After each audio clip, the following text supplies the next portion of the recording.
Distance Maihar हम दो point के दरमियान डिस्टेंस मैयर करना ये एक इम्पोर्टेंट चीज़ है कहीं में। उसके लिए मुख्तलिफ हमारे पास फार्मूले हैं या मेथड है, जिसमें मैनहट्टन डिस्टेंस है। सिंपल हम P1 रखते हैं, P norm is equal to P is equal to 1 रखते हैं, and then Euclidean norm distance में हम नॉर्म 2 रखते हैं, P is equal to 2, and then LK norm का जो जनरलाइज फार्मूला है वो आप जो है दो पॉइंट के डिफरेंस और मतलब हर पॉइंट के डिफरेंस को आपने सम करना। ये सिंपल सा कॉन्सेप्ट है इसका।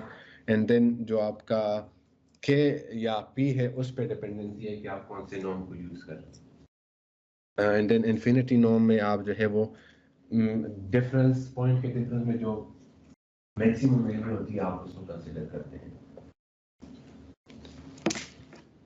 तो यूजुअली ये जो है वो ऑरिजिन से इक्वल डिस्टेंस पे पॉइंट होते हैं। तो हम कुछ विजुअलाइज करने की कोशिश की है, जिसमें L1 नॉर्म है, L2 नॉर्म है और LK नॉर्म है। L2 नॉर्म यूजुअली सर्कल है, तो इस सर्कल को हम अच्छी तरह विजुअलाइज कर सकते हैं, क्योंकि इसमें आपके पास वेक्टर होता है या वेक्टर एडिशन होता है यूजुअली। तो आप उस रेडियस फाइंड करते हैं वो दो वेक्टर के एडिशन से, जो कि आपको रेडियस देता है और वो सर्कल रिप्रेजेंट करता है। सिमिलरली बाकी नॉर्म्स को भी हम कुछ ना कुछ हद तक रिप्रेजेंट कर सकते हैं। अब ये जस्ट मैं रिपीट कर रहा हूँ ताकि फ्लो में आ जाए, ये इसके बाद नहीं पढ़ा। अच्छा, फिर जो है हमने कोरिलेशन, आप लोगों ने कोरिलेशन क्या चीज़ है? कोरिलेशन कोरिलेटेड और अनकोरिलेटेड देखा।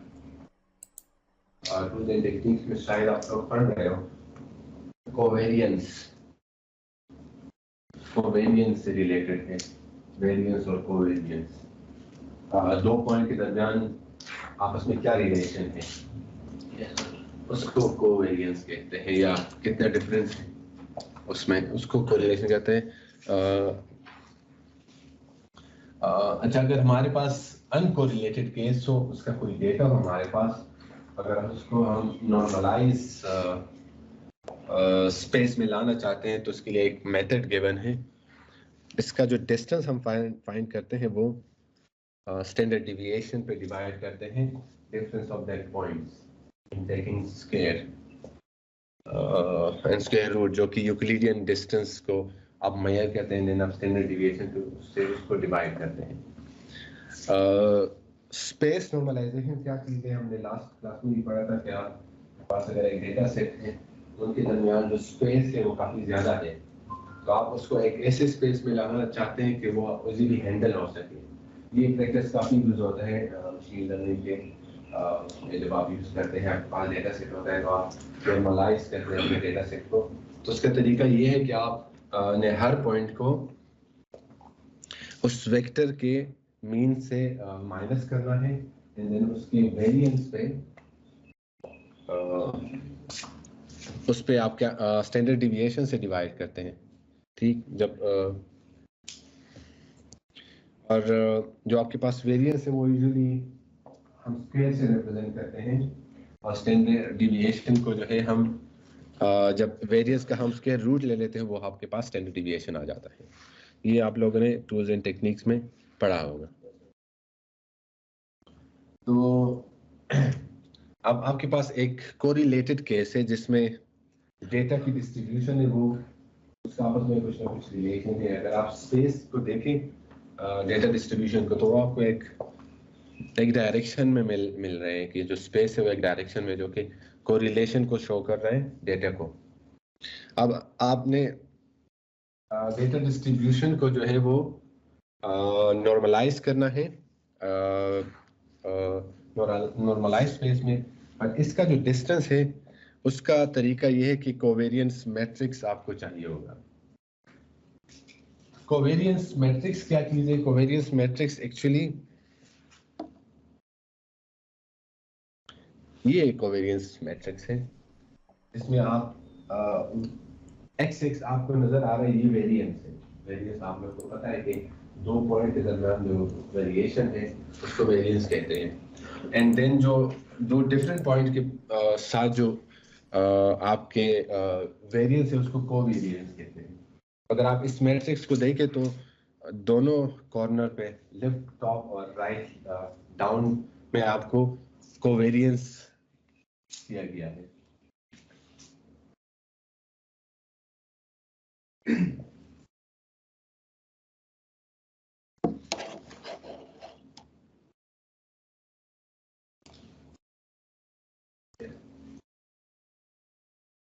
कोवेरियंस दिया गया है, ये वेरिएंस है और ये कोवेरियंस है।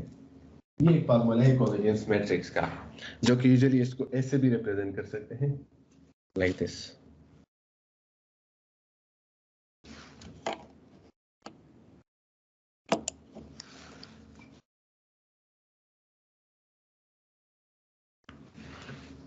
और इस कोवेरियंस मैट्रिक्स का हमें इनवर्स चाहिए होता है।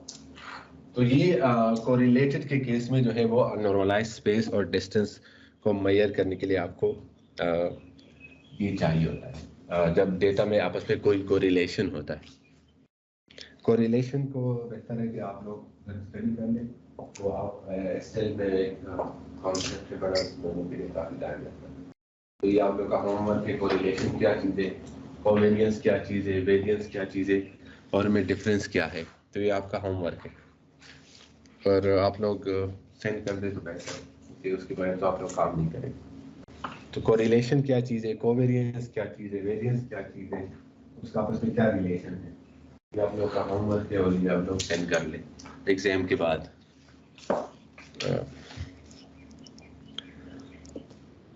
अच्छा, अब कोसाइन सिमिलरिटी एक और डिस्टेंस में है जिसको कोसाइन सिमिलरिटी कहते हैं।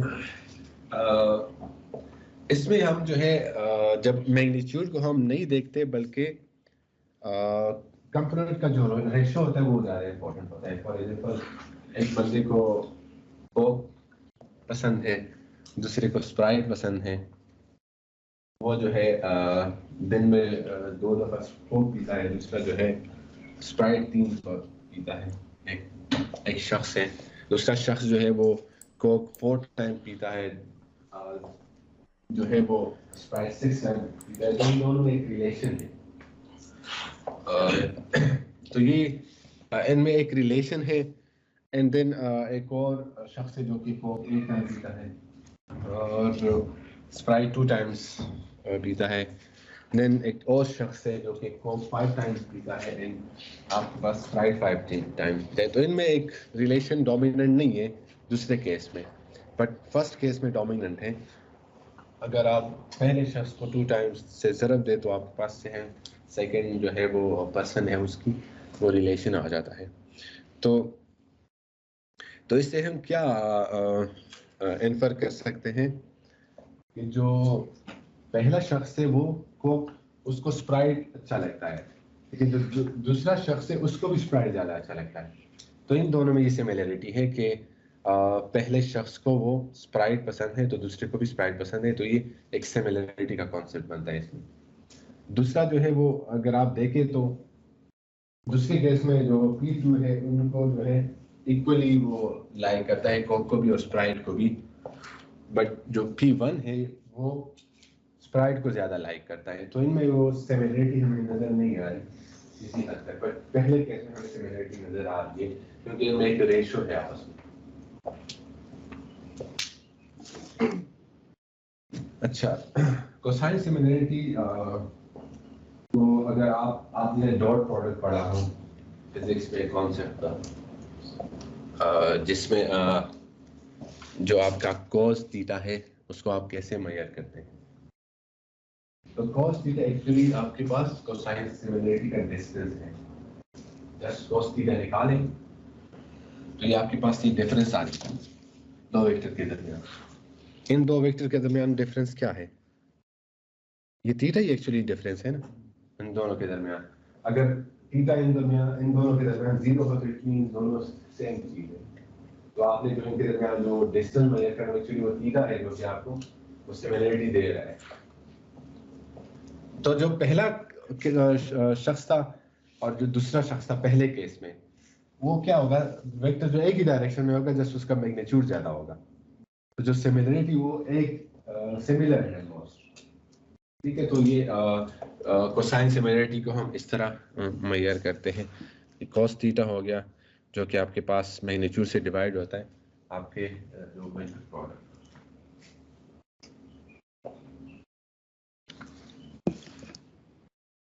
पियर्सन कोरिलेशन, इसमें भी मैग्नीट्यूड इंपॉर्टेंट नहीं होता, बल्कि कोरिलेशन जो है वो इंपॉर्टेंट होता है dimension, each dimension. For example अगर सेम केस लें,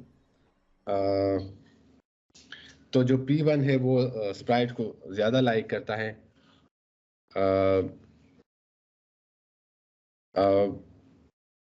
जो आपका P1 है वो 3 टाइम्स आपको स्प्राइट लेता है, बट दूसरा जो शख्स है वो 6 टाइम ले रहा है। तो इनमें कुछ सिमिलरिटी है, लेकिन क्या हम ये कह सकते हैं कि जो P1 है वो क्या हम कह सकते हैं कि P1 जो है स्प्राइट को ज्यादा लाइक करता है या P2 ज्यादा लाइक करता है? कॉन्ट्रैक्ट की P2 ज्यादा है, तो हम कह सकते हैं कि P2 ज्यादा लाइक करता है, क्योंकि उन्होंने क्वांटिटी ज्यादा ली है।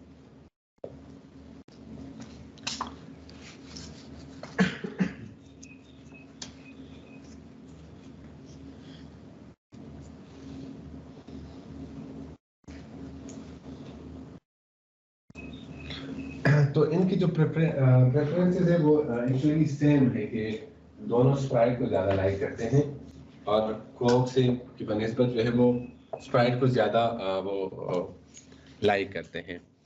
तो ये ऑलमोस्ट सिमिलर कॉन्सेप्ट है, बट इसमें कोरिलेशन कोफिशिएंट जो है वो उसका जिक्र है कि उनके दरमियान कोरिलेशन कोफिशिएंट है। ये जो आपकी असाइनमेंट उसमें आपको कोरिलेशन कोफिशिएंट भी आप ऐड कर लें, तो वो तो आप लोगों को कोरिलेशन कोफिशिएंट वेरिएंस की कॉन्सेप्ट आ जाए।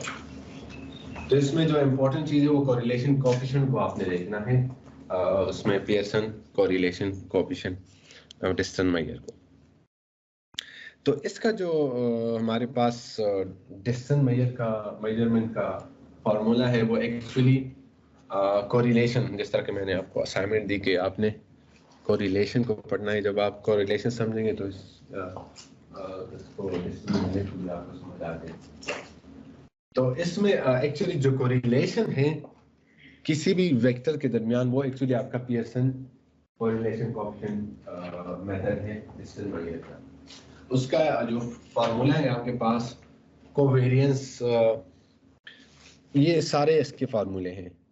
स्टूडेंट जो आपके पास कोवेरियंस है x और y के दरमियान, देन वेरियंस है आपका y और x का, इस पे आप डिवाइड कर सकते हो। एंड देन जो इसका फॉर्मूला है वो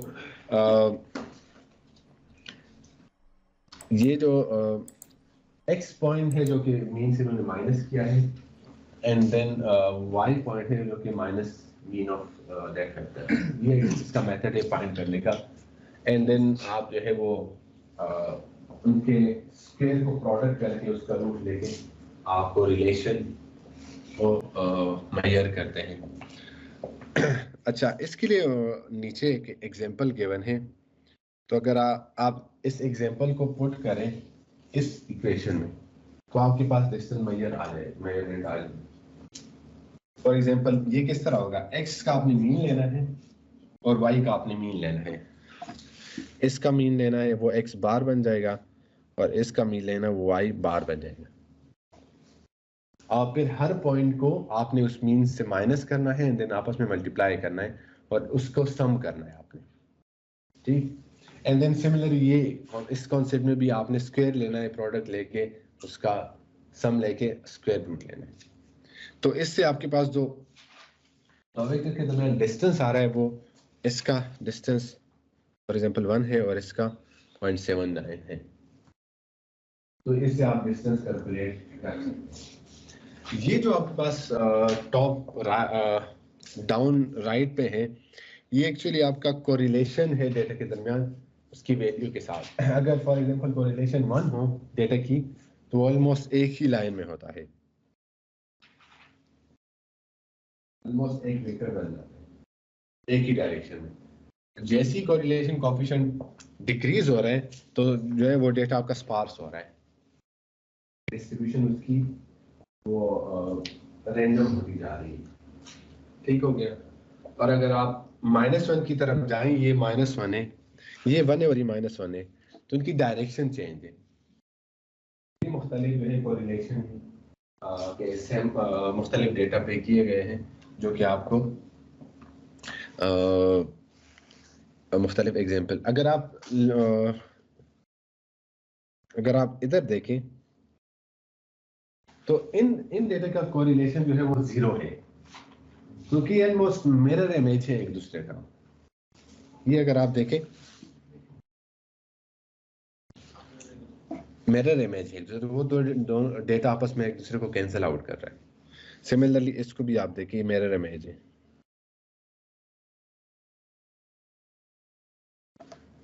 तो ये वो आपस का जो कोरिलेशन है वो आपस में माइनस आउट कर लेते हैं, वो कैंसिल कर लेते हैं, तो इसलिए इसका कोरिलेशन 0 आ रहा है।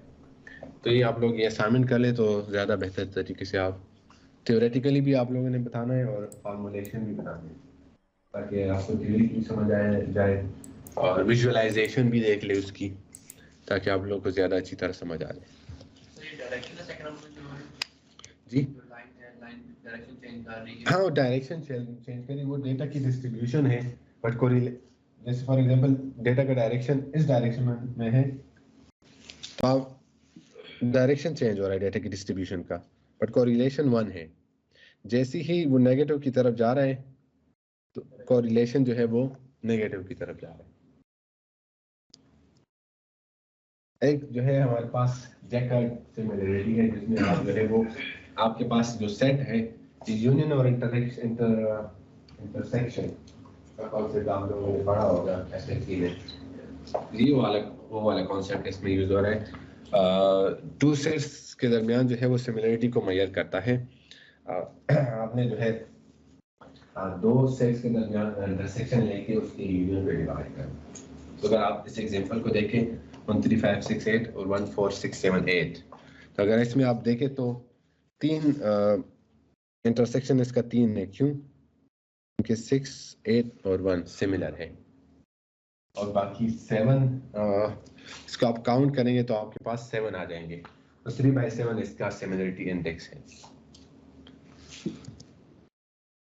अच्छा, तो ये हमारा डिस्टेंस मेजर के कॉन्सेप्ट है जो आपको यूज होंगे फ्यूचर में आपके रिसर्च में और आपके थीसिस वगैरह में इसका जो है डिस्टेंस मेजर यूज हो सकते हैं।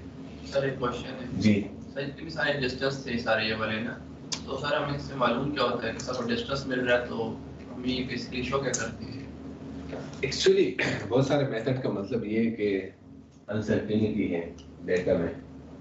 अनसर्टेनिटी है तो आपको कौन सा मेथड अच्छे रिजल्ट दे रहा है, क्योंकि अच्छे रिजल्ट लाने की मशीन लर्निंग का मेन प्रॉब्लम है। आप मुख्तलिफ मेथड यूज करेंगे, उसका डिस्टेंस मेजर देखेंगे कि मेरा जो एरर रेट किस मेथड से ज़्यादा डिक्रीज हो रहा है, और इधर बात कर लें तो जो डिफरेंट मेथड यूज हो रहे हैं वो डेटा डिस्ट्रीब्यूशन को और कोरिलेशन अनकोरिलेटेड इन सारे चीज़ों को आप ध्यान में करके मेथड यूज कर रहे हैं जो कि आपको अच्छे रिजल्ट देंगे। क्लस्टरिंग में यूज कर सकते हैं। क्लस्टरिंग डिस्टेंस मेजर, हाँ, उसको क्लस्टर जो आपका क्लस्टर हेड होता है, क्लस्टर में क्लस्टर हेड होता है जो सारे क्लस्टर को वो रिप्रेजेंट करता है, तो क्लस्टर हेड कहते हैं। तो क्लस्टर हेड से अगर आपने एक क्लस्टर बनाना है तो उस कॉन्सेप्ट में हेल्प कर सकता है डिस्टेंस कौन से क्लस्टर हेड से कम है। तो जिस क्लस्टर में उसका डिस्टेंस कम हो रहा है और आ रहा है, आप उसको इस क्लस्टर में कंसीडर कर सकते हैं। तो जो क्लस्टर की रिप्रेजेंटेशन है उसमें आप उसको यूज कर सकते हैं। ये सर सिर्फ ये डिस्क्रीट प्रॉब्लम में यूज होगा, क्लासिफिकेशन की प्रॉब्लम में? क्लासिफिकेशन प्रॉब्लम में कैसे यूज होगा? अगर आप देखें तो जो रिग्रेशन में हमने किया था फॉर n पॉइंट्स, वो भी आपने डिस्क्रीटाइज किए थे पॉइंट्स को कंटिन्यूअस को डिस्क्रीट तो इसको भी इस तरह डिस्क्रीटाइज करके आप जो है फाइंड कर सकते हैं रिग्रेशन के केस में। ऑलरेडी हम कर चुके हैं कि रिग्रेशन के लिए हम KNN यूज कर सकते हैं। ये भी सर जो अनसुपरवाइज्ड लर्निंग जो मॉड्यूल है जब उनको रन करते हैं या किसी भी डेटा को उनको अप्लाई करते हैं तो ये टेक्निक से डिस्टेंस मेजर करता है। हाँ, अगर आप समझते हैं कि उनके जो है वो डिस्टेंस इम्पोर्टेंट है क्योंकि जो आप कहते हैं कि एसोसिएशन और क्लस्टरिंग होती है जी, तो तो उसमें एसोसिएशन में आप जो है वो रिलेशन ढूंढते हैं उसमें पॉइंट्स में सब्जेक्ट सिमिलरिटी तो रिलेशन हाँ सर ये जो पाइथन की लाइब्रेरी KNN की उसमें ये सारे डिस्टेंस ऑटोमेटिकली उसमें वो फंक्शन में कोई रिप्रेजेंटेशन उसकी होगी। फॉर एग्जांपल जो यूक्लिडियन है उसके लिए कोई वर्ड होगा UCL इस तरह का शायद कोई वर्ड या UC हर डिस्टेंस के लिए वो लाइब्रेरी बनाई होगी। मैंने कहा है आपने जस्ट वो कॉल करना होगा। अच्छा, आप के कौन सा के ज्यादा बेहतर है, स्मॉल के और हाइयर के, आप क्या समझते हैं?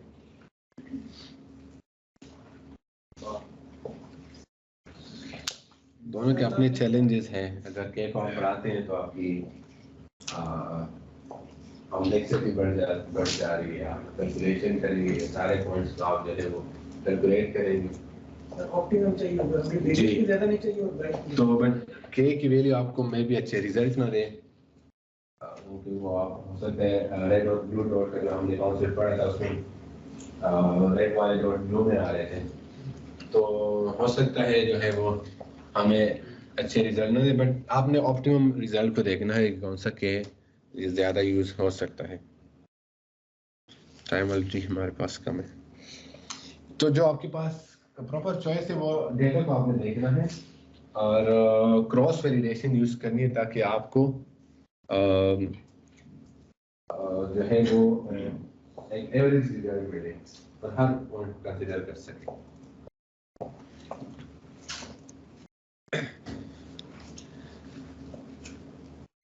ये एक्चुअली केस बेस्ड रीजनिंग है, जो कि आपके पास जो आपका स्पेस है उसको रिप्रेजेंट करता है। उसकी मेमोरी क्या है, कौन सा पॉइंट किधर है, इंस्टेंस उसकी क्या है। तो ये काइंड ऑफ रीजनिंग है कि आपने हर पॉइंट को कंसीडर करना है। इसको लेजी लर्निंग कहते हैं, क्योंकि आपने हर पॉइंट को कंसीडर करना। अगर आपका डेटा सेट बहुत बड़ा है तो इसका मतलब है कि आपने हर डेटा को, अगर आपने क्रॉस वैलिडेशन भी यूज करनी है तो और जो है, इसलिए इसको लेजी लर्निंग भी कह सकते हैं। नॉन पैरामीट्रिक मेथड है, पैरामीटर की जरूरत इसमें नहीं होती, जैसा आपको एक है वो डिस्टेंस मुहैया करना है। लेजी जो है वो लेजी कौन सा है और ईगर कौन सा है। जो मेथड आपको जो है wait for query before generalizing, तो के में आप पहले के की वैल्यू सेलेक्ट करते हैं, देन आप उसको जनरलाइज करने की कोशिश करते हो। आप क्वेरी के लिए वेट करते हैं जनरलाइजेशन की तरफ, तो इसलिए इसको लेजी लर्निंग कहते हैं। बल्कि जबकि उसके पहले में ईगर जो है वो जनरलाइज कर लेता है और उसको जब उसको क्वेरी मिले उससे पहले। और पैरामीट्रिक नॉन पैरामीट्रिक हमने पहले पढ़ा भी था, आप लोगों के एग्जाम में भी आया था। जो आपके पास गिवन डेटा है, आप उस बेस पे एक मॉडल बनाते हैं, पैरामीट्रिक मेथड उसको कहते हैं। जबकि आपके पास नॉन पैरामीट्रिक है वो जो आपके पास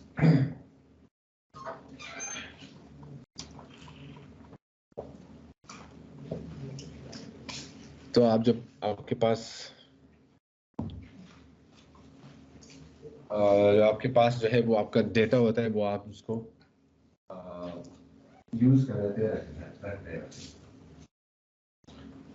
ओके, टाइम हमारे पास कम है, जस्ट 2 स्लाइड है। तो इसमें एक ये है कि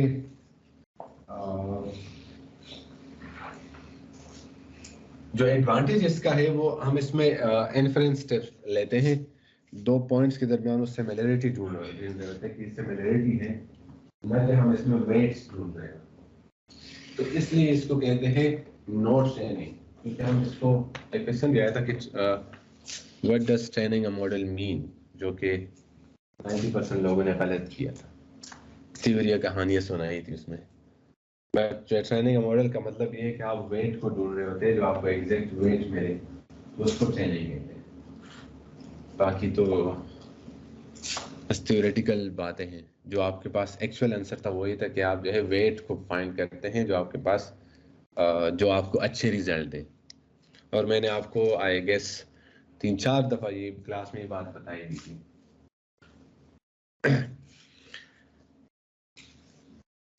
इसमें इंफॉर्मेशन यूज़ नहीं होती क्योंकि आप जो है वो हर एक पॉइंट को कंसिडर कर रहे होते हैं, तो नो लॉस ऑफ इंफॉर्मेशन ये किसका एडवांटेज है। Complexity of target functions do not matter, क्योंकि आपने एक नेबर को देना होता है, तो जो डिस्ट्रीब्यूशन है, जो डेटा कॉम्प्लेक्स डिस्ट्रीब्यूशन में आपने उसको जो है वो मैटर नहीं करता। इसकी डिसएडवांटेजेस काफ़ी ज़्यादा है। एक तो ये आप मेमोरी साइज ज़्यादा यूज़ करना होता है, क्योंकि आपने हर डेटा का रिकॉर्ड रखना होता है। जो आपका लोकल स्ट्रक्चर होता है, जो कि नेबर बना रहे होते हैं, वो एक्चुअली इफेक्ट करता है आपके रिजल्ट को इफेक्ट कर रहा है, नेबर्स को। तो लोकल डेटा का इफेक्ट ज़्यादा होता है। नॉइज अगर आपकी आ जाए नॉर्मली या आउटलायर आ जाए, तो मे भी वो आपके इफेक्ट करे उसके आपके रिजल्ट को। अगर डेटा आपके पास इम्बैलेंस हो तो उसमें भी आपको प्रॉब्लम आ सकता है, क्योंकि वो जो डिस्ट्रीब्यूशन है वो लोकल डेटा को कंसिडर करके आपने बनानी है। और need to calculate the distance from all data, तो हर डेटा की डिस्टेंस आपने फाइंड करनी है, उसके आपने मुख्तलिफ नेबर बना के। ठीक है, तो टाइम जो है आपका कंज्यूम होता है। और जब आप डायमेंशन की बात करते हैं, ये तो हम 2D में इसको रिप्रेजेंट किया, जब आप मल्टीपल डायमेंशन की बात करते हैं तो उसमें आपने डायमेंशन को भी कंसिडर करना है, जो कि स्पेस आपकी जो है वो ज़्यादा ले लेता है। तो ये एक एक्सपेंसिव और टाइम टेकिंग जो है वो मेथड है, और इनमें से आपने एक आंसर देना था, और हमने डिस्कस भी किया था मेरे ख्याल में थोड़ा बहुत। हर चीज़ें तो क्लास में कर पाए और एग्जाम में आए तो बहुत ईजी, थोड़ा आप लोगों ने भी सोचना था। और हाई डायमेंशन में जब आप, हाँ ये एक्चुअली मैंने आप लोगों को एग्जांपल दिया था हाई डायमेंशन की, जो मैंने आपको एग्जांपल दी थी कि जब आपका पॉइंट इधर है तो आपको सामने से वो करीब नजर आया, बट एक्चुअली वो दूर है। तो ये भी इसका एक प्रॉब्लम है, जो कि nearest neighbour are not near, may be not near. और जो कर्स ऑफ डायमेंशनलिटी है, अगर आप हायर डायमेंशन में है उसको आपने लो डायमेंशन में लेके आना है, तो ये डायमेंशन की रिडक्शन भी इसमें यूज हो सकती है। अगर इसको हम समराइज कर लें तो इसका जो कंप्यूटेशनल कॉस्ट है वो रिलेटिवली हाई है। और इसको ऑनोटेशन को भी आप लोग जरा पढ़ लें कि ऑनोटेशन क्या चीज़ है। इसको कहते हैं ऑनोटेशन। ये इसके आप लोगों ने डेटा स्ट्रक्चर में ये कॉन्सेप्ट पढ़ा होगा, इसमें आप सर्चिंग एल्गोरिथम और रिट्रीवल करते हैं और इसमें एक्चुअली ऑनोटेशन यूज होता है। तो ये भी आप लोग की कोई नई चीज़ है जो आप इसमें स्पेस पार्टीशनिंग होती है, आप स्पेस को डिवाइड करते हैं मुख्तलिफ डेटा के लिए। तो इसको प्री प्रोसेसिंग के लिए आपको डायमेंशन को रिड्यूस करना पड़ेगा, ताकि आपके पास तो आपने इंफॉर्मेशन यूज करने के लिए आपने ऐसे डायमेंशन चूज करने जो आपको इंफॉर्मेशन कम लॉस हो। जो आपके पास जो लेस इंपॉर्टेंट फीचर उसको आपने रिमूव करना, उसको आउटलायर स्केल है या उसको ऐसे समझ लें कि आप कोई ऐसी रिसर्च प्रोजेक्ट पे काम कर रहे हैं जिसमें आपके पास इस तरह पॉइंट हो जो आपके लिए इम्पोर्टेंट ना हो, फीचर को आप रिमूव करते हैं इसके लिए, ताकि वो आपको रिजल्ट पे इफेक्ट ना हो।